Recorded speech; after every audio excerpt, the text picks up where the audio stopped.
de Obras de Bauru, Ricardo Olivato. Nós vamos falar aí sobre as obras e os trabalhos que estão sendo feitos, entre elas, né, os recapes aqui de ruas da cidade. Ricardo, bom dia, obrigado, viu, por você estar aqui com a gente nesta manhã. Vamos começar aí, como é que você avalia os trabalhos nesse segundo ano da gestão? A gente estava até comentando fora do ar aqui, antes da nossa entrevista, que ano passado vocês pegaram uma situação difícil, que choveu pra caramba, tiveram problemas nas Nações Unidas. Equalizado esse problema, essa situação, como é que vocês iniciaram 2018? Bom dia. Bom dia, agradeço aí a oportunidade de estar aqui com vocês e dar os esclarecimentos necessários.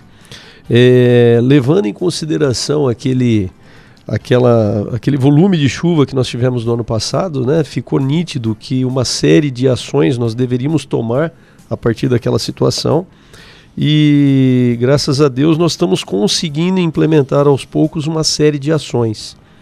Dentre elas, o ano passado mesmo nós conseguimos fazer a limpeza da calha do Rio Bauru, numa grande parte do trecho urbano do rio, né? O que com certeza melhorou a fluidez de água do rio. Nós fizemos também uma intervenção tanto na barragem Água do Castelo quanto Água do Sobrado, a fim de ter um aumento da água acumulada nela, para que ela não descesse num volume grande até o rio e assim causar aquelas inundações tão frequentes ali na região do Açaí. Ali na própria região do Açaí mesmo, nós fizemos a abertura de mais janelas a fim de aumentar a captação de água para levar até o rio. Ali, para vocês terem uma ideia, quando foi construído, foi deixada 2 tubulações de 40 centímetros de diâmetro. E eu, conversando com algumas pessoas dentro da prefeitura e até pessoas antigas da pasta, eles dizem o seguinte: olha, na época não era possível colocar uma tubulação maior, porque senão você não conseguia dar declividade em função da cota do rio. Ou seja, praticamente existe um princípio de vasos comunicantes entre o nível do rio e o nível daquela parte baixa ali do Açaí. Então, fazendo essa contenção nos pontos mais altos, onde existem essas barragens, fazendo a limpeza da calha e fazendo também essa abertura para aumentar a captação de água naquele ponto, inclusive um detalhe, a partir desse momento nós não tivemos mais inundação ali.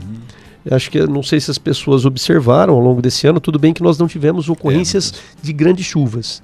Mas a nossa expectativa é que o problema, como ele aparecia de uma forma muito evidente, a gente espera que agora ele se minimizem as ocorrências. E além disso, naquilo que se refere aí à questão de problemas de captação de água, nós limpamos desde o começo do ano passado, logo que as chuvas pararam, porque até então ficava difícil fazer esse serviço, nós limpamos aí perto de 600 bocas de lobo no município até o presente momento. O que com certeza aumenta muito o transporte dessa água de forma subterrânea e ajuda também, além de diminuir o risco de inundações em alguns pontos da cidade, ajuda muito na conservação do pavimento, né? Que essa água em contato deslocando sobre a superfície do pavimento vai ocasionar buracos e uma série de outros problemas. Então, desde aquelas ocorrências e tudo aquilo que foi possível ser visto, nós passamos a atuar realmente de forma preventiva para melhorar a condição de fluidez dessas águas e a gente não ter as ocorrências que tivemos no ano passado. Os problemas que as pessoas sempre relatam, né? Não só em Bauru, isso é um problema do Brasil todo em relação ao asfalto, né? E recentemente a prefeitura conseguiu aí concluir as obras de recap na Marcos de Paulo Rafael, importante avenida ali do núcleo Meridota, e também foi anunciado a verba de 4 milhões de reais em recaps também em ruas e avenidas. A gente até passou os endereços das avenidas e das ruas na edição de ontem aqui do Bom Dia Top. Eu queria que você falasse um pouco mais sobre essas obras, o critério de escolha também das ruas e avenidas que foram recapeadas e também que serão. Bom, bom dia, né? Agradeço a oportunidade mais uma vez. Com relação à escolha da destinação dessa verba, o critério foi justamente as vias de maior fluxo de veículos e aquelas que estão com nível de deteriorização mais elevado, né? Então, este foi o critério adotado, porque são realmente, pelo que vocês observaram na informação que vocês passaram ontem, são vias de maior fluxo no município, né? Nós procuramos realmente partir para esse princípio. E a nossa expectativa, né, é que este recap nessas avenidas vai com certeza dar um ganho de qualidade no tráfego muito maior, que é o que a gente precisa, né? Já que não é possível de repente abrir novos acessos e tudo mais devido ao custo, o recap ele ajuda muito na fluidez do trânsito. Então este foi o critério adotado. E agora a gente fica na expectativa da chegada dessa verba para poder implementar esses serviços o quanto antes na cidade. Lógico, essas atividades, inclusive, dentro da liberação dessa verba, a expectativa é que seja um serviço terceirizado. Não vai ser um serviço executado diretamente pelos equipamentos da prefeitura. Vai ser um serviço terceirizado, diferente do que ocorreu no caso da Nuno de Assis, naquele trecho que foi recapeado no ano passado, e esse trecho agora da Marcos de Paula Rafael.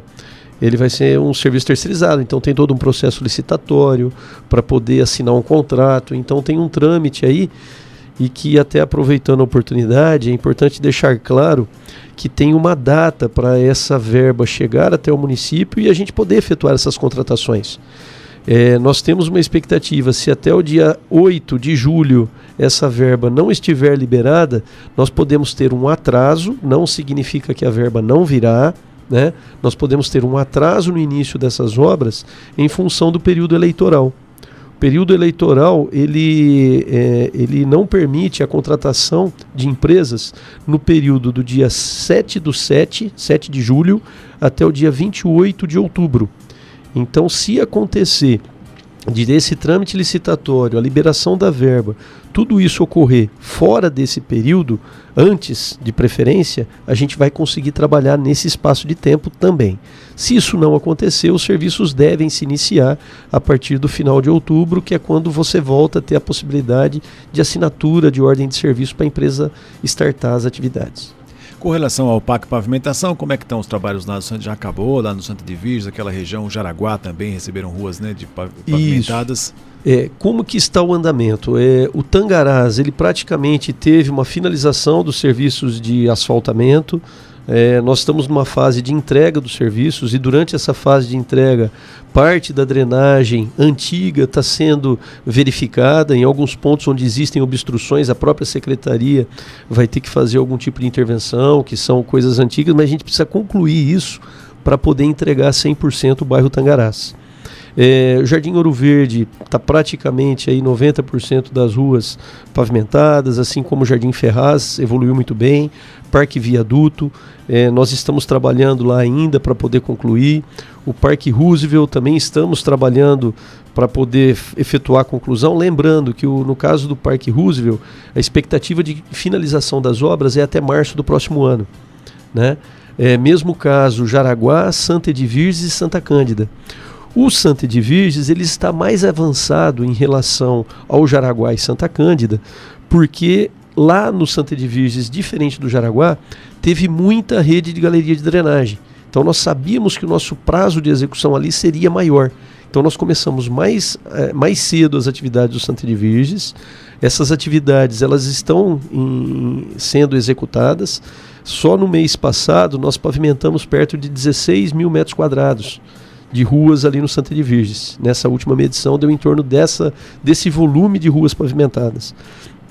E na sequência as atividades devem se deslocar para a pavimentação do Santa Cândida e na sequência o Parque Jaraguá, sendo que a expectativa realmente de término das três é até março de 2019, conforme o contrato assinado.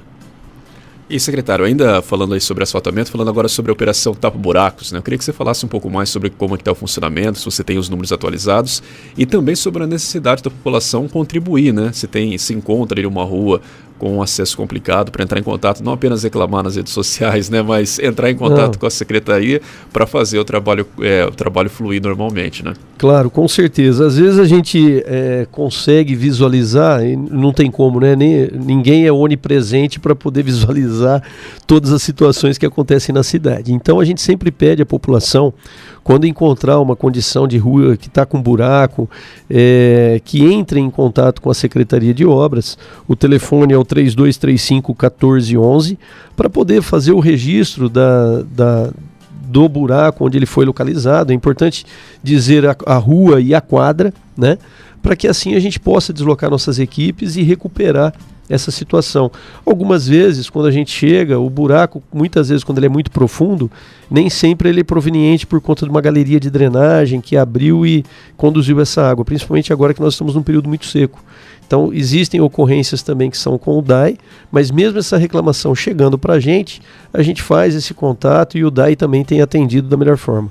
A gente também, eu sei que isso está mais ligado ao, você falou do DAI, né, Ricardo, mas a questão da ET que está sendo construída, você está acompanhando também a obra, como é que está o cronograma e quando você acha que finaliza as obras, quando entra em operação, Bom, como é que é isso? Nós estamos já há algum tempo aí acompanhando as atividades de implantação da ET aqui em Bauru. A gente sabe que nesses últimos meses ela teve uma evolução muito boa, né, porque algumas frentes que estavam travadas por conta do problema das estacas, essas frentes conseguiram ser liberadas para uma efetiva execução dos serviços, mas agora a gente entra naquela fase que a parte civil começa a ficar reduzida e entra a parte eletromecânica, que é a montagem dos equipamentos mecânicos e a ligação elétrica desses equipamentos. Então nós estamos numa fase agora de análise junto à projetista desses projetos, né? Nós até estamos olhando aí com bastante critério, bastante cuidado, para que não tenhamos nenhum problema no próprio funcionamento dessa obra, né? Porque às vezes as pessoas imaginam que basta fazer uma estrutura de concreto que a obra está concluída. E muitas vezes o equipamento que está ali dentro, se ele não exercer a função pela qual ele foi projetado, o tratamento efetivo pode não ocorrer. Então todo esse cuidado está sendo dado e nós estamos analisando isso, inclusive em conjunto com a própria projetista, né? Já tivemos algumas reuniões a fim de esclarecer as necessidades que são prementes aí para a obra, e a gente trabalha aí com uma expectativa de iniciar o tratamento de esgoto até março do ano de 2019. Essa é uma expectativa que nós temos, tá? Março aí está sendo um período bastante importante, só que a gente sabe que existem uma série de definições que elas precisam acontecer aí realmente num curto prazo, porque senão a gente pode ter surpresa em relação a essa data. Então todo o esforço no sentido de buscar esses esclarecimentos estão sendo dados, e o que a gente entende nesse caso, inclusive o DAI tem uma boa expertise nisso, é que a gente precisa ter ritmo na obra. Esse ritmo a gente observou nos últimos meses, e a gente quer que esse ritmo se mantenha para garantir que a gente inicie aí um tratamento preliminar até março do próximo ano, e aí na sequência você vai ter um tratamento mais efetivo, até o ponto que a gente vai ter a secagem do lodo, que já é um subproduto da ET. Então, o tratamento completo pode ser que ele vá até dezembro do próximo ano. Certo. É importante as pessoas entenderem isso. Não significa que ela não iniciará a produção mais cedo, não iniciará o tratamento mais cedo, mas pode ser que até a finalização completa ela pode levar até dezembro do próximo ano. Essa é a nossa expectativa hoje. E, secretário, um outro assunto também para a gente tratar, estamos chegando já quase no final da entrevista, em relação à iluminação pública. A gente falou aqui já no Bom Dia Top essa semana o início lá do serviço no viaduto Antônio Frazio de Toledo. Sim. Queria que você falasse um pouco mais sobre a situação da iluminação pública nesses pontos importantes da cidade. Bom, esse tópico ele é muito importante porque a gente sabe que tem muitas pessoas que solicitam instalação de pontos de luz no município. Especificamente o Eufrásio de Toledo, ele foi vítima pela segunda vez esse ano de furto de cabo elétrico, né? Teve um furto no início do ano, se não me engano, dia 5 de janeiro, e um segundo furto no dia 11 de abril. E aí teve todo esse trâmite para compra do material e tal, e finalmente agora, com a chegada do material, é que nós estamos trabalhando lá no local. A gente quer ver se até início aí de segunda, terça-feira já está todo ele iluminado. E quanto aos pontos de luz do município que as pessoas solicitam que a prefeitura faça instalação, isso ainda está numa discussão jurídica, isso ainda não está resolvido. É aquele problema que se arrasta de uma ação desde 2014, né, que era a transferência de todo o parque para a prefeitura de Bauru. A prefeitura entrou com uma solicitação de que não houvesse essa transferência, até porque a prefeitura não estava preparada em termos de equipamento e pessoal. e isso ainda está sendo discutido na Justiça. Enquanto isso não tiver a finalização dessa discussão, eu como prefeitura, eu fico de mãos atadas nas ações de instalação de lâmpadas no município, e a gente continua cobrando a CPFL e a CPFL entrando com o processo na Justiça se prorrogando. Então é uma ação que eu sei que o nosso jurídico está cuidando e que tão logo a gente tem a solução desse caso, a gente vai ter definido claramente quem tem que fazer essa instalação e poder atender a população de um modo geral. No paralelo, o que nós estamos analisando é meios de criar alternativas viáveis e legais para que o município consiga fazer a transferência, de repente, do parque completo através de uma PPP, através de uma concessão. Então essas alternativas estão sendo analisadas e estudadas para que se implemente aí o quanto antes e a gente saia também dessa discussão jurídica e possa atender a população da melhor forma. Tá certo. Ricardo, a gente chegou aqui no limite do nosso tempo. Quero agradecer você, viu, pela sua disponibilidade, pelas informações, e fica o seu recado aqui para a população de Bauru que está nos ouvindo agora. Bom, o meu recado ele sempre vai no sentido daquilo que é mais básico e mais fácil para todo mundo poder ajudar a cidade. Principalmente com relação à questão de limpeza pública. É incrível a quantidade de lixo que a gente vê esparramado pela cidade. Nós tivemos uma ação importante lá na pousada, naquele trecho que liga ali o Gasparini à pousada nesse final de semana, fazendo uma limpeza naquela região do bairro, e a gente se assusta com as coisas que a gente encontra.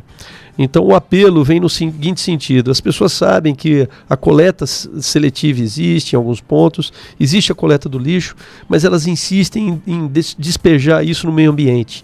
E muitas vezes acabam despejando isso de qualquer forma nas próprias ruas ou nas guias, e a chuva carrega para dentro dos bueiros.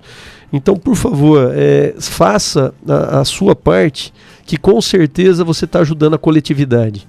Isso é que eu peço a todo mundo e dou o recado aqui, que possam nos ajudar a deixar nossa cidade mais limpa e mais adequada, que ajuda a todos.